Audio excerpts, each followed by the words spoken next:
Hello and welcome back to another lecture from organic chemistry. In last lecture, I mentioned that we can use alkene molecules and run them through ozonolysis process and turn them to aldehyde and ketones. The question is going to be, can we use the same technique by applying it on alkyne triple bond instead of double bond and get, again, aldehyde and ketone molecules? Unfortunately, the answer is no. But still, you have the chance actually to use alkyne molecule and turn them to aldehyde or ketone through different methods. And that's going to be subject of this lecture.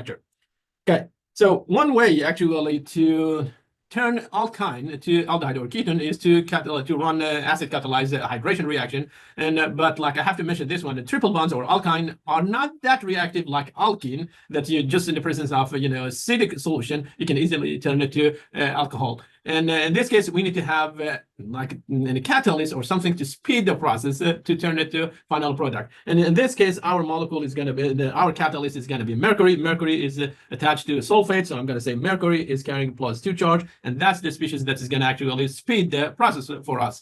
Now, if you're using terminal alkyne and you run acid-catalyzed reaction, the reaction is going to go through Markovnikov addition of water, and it will give us ketone. Okay, in Markovnikov, we said Markovnikov rules says that whenever you are creating a positive charge or carbocation, it should be on a carbon with more substituent or a carbon that is more capable of handling the positive charge. In this case, I have one carbon that is a secondary, while this one is a primary. Clearly, secondary is more capable of handling the positive charge. That means the carbonyl group is going to show up on the secondary carbon. And now, if the carbonyl group, if the alkyne group is internal and let's say is symmetrical, in that case it doesn't matter really where you put the carbonyl, and the product will be the same, so you will get only one and a single ketone product. But if they are not identical, let's say this R is not identical to that one, in that case we can get a mixture of two technically ketones. So we're going to get mixture of ketones, and that means we need to separate those products from each other.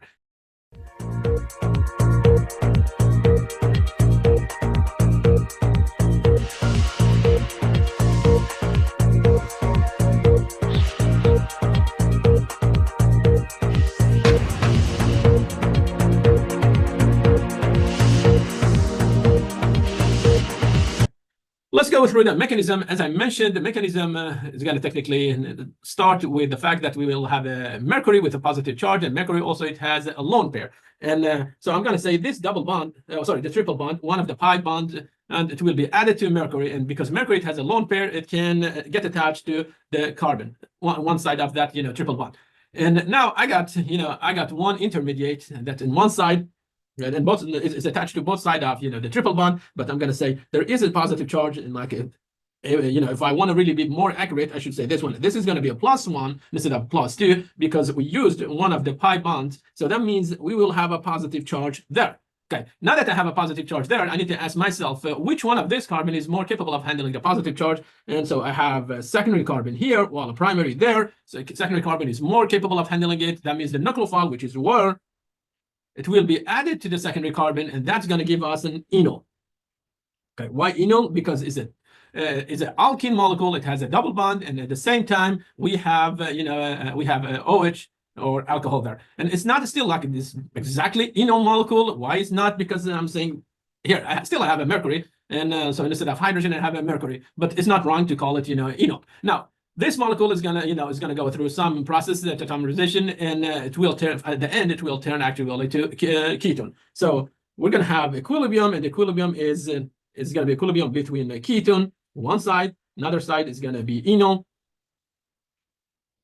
Now, which one is dominant? Which one is the major product? That's the subject of another lecture. I'm not going to talk about it in this lecture. But I have to say this one. How come mercury got disappeared? Mercury, entire of this reaction is happening in acidic situation, acidic condition. That means always we're going to have water plus hydrogen or H plus inside the solution. And keep this one in your mind. That's electronegativity of carbon is something around 2.5, while electronegativity of mercury is around 2. Okay.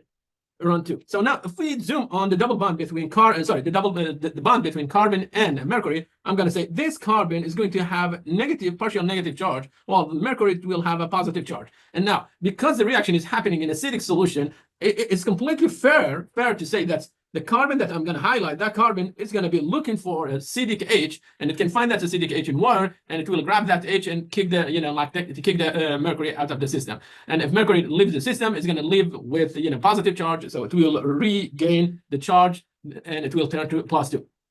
Okay, let's run the same, the same mechanism on this compound. We have a terminal alkyne, and we're running, acid-catalyzed hydration in the presence of mercury sulfate. And so I'm going to say the first step of this mechanism is that mercury will be attached to this 2 carbon. And if that one happens, I get mercury here with a +1 charge, and then I get that one. Now, next step, I need to have a nucleophile, and my nucleophile, it will be water. And water, it has 2 lone pair. One of this lone pair, it can go after, carbon, the one that is with a higher positive charge.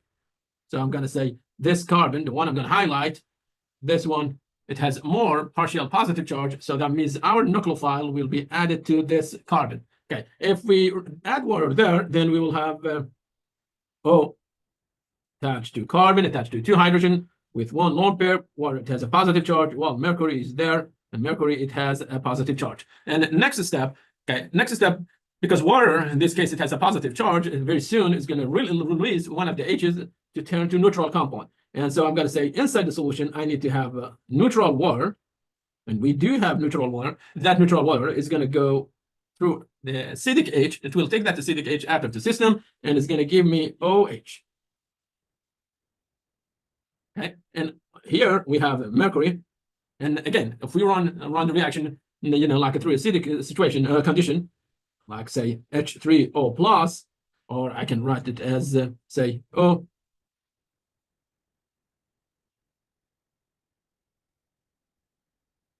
This carbon technically is going to go after one of these acidic H's, and mercury, it will leave the system, and that's going to give us here we had the OH with 2 lone pairs, and now we're going to get H there. Okay, so the terminal carbon now turned to CH2. It used to be CH, now is CH2. Okay, next step, this reaction, it can go through tautomerization, and frankly, I heard actually a different pronunciation, tautomerization, and it depends who you listen to, which accent, like whether it's British or an American. I heard a different pronunciation, so forgive me about the pronunciation of it. I really don't know which one is the correct one, and but I'm going to stick with the tautomerization. And so in this case, we got an enol, and this one, it can, it can actually do rearrangement, and one of the rearrangement is going to be this. Let's say we have, I can say, for example, inside, acidic solution, I can add an H to this, carbon, and if I add H to that carbon, very soon, I will get this species.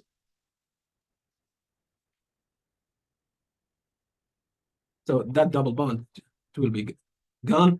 And remember, we had hydrogen from the beginning, so now I have a positive charge there, and that's going to actually build a double bond with oxygen. So I'm going to draw a double bond with oxygen and put the double bond here. Now this oxygen, it has a plus charge, so it's going to lose an H. And how do we lose that H? We need to have a water molecule to take that H from the system. So water molecule, it will go after this acidic H, and it is going to leave us with a double bond here with carbon. And there we had the 3 hydrogen. So now that one gave me a ketone. Let me erase this one. And that's going to be the final product. And so last step of the mechanism, maybe I should show it by an equilibrium, or you can say, you can start it from here until this one. In reality, we have equilibrium there, and it depends, to the substituent that attach to the molecule, and then the symmetry of the, the molecule. It might be enol, the dominant component, or the ketone. And so I'm not going to speak about which one of them is the major product, but this is a mechanism that we can actually use to turn an alkyne to a carbonyl group. Again, if it's a terminal alkyne, it will give us a ketone, and now we can here we will get technically 1 ketone, and if we get if we start with internal alkyne, it will give us 2 product if the substituent are not identical. If they are identical, in that case we will get only a single product. Okay, another method to actually generate ketone or aldehyde functional groups is to use hydroboration oxidation, but that subject I'm going to keep it for another lecture. So for now, thank you very much for watching this lecture video.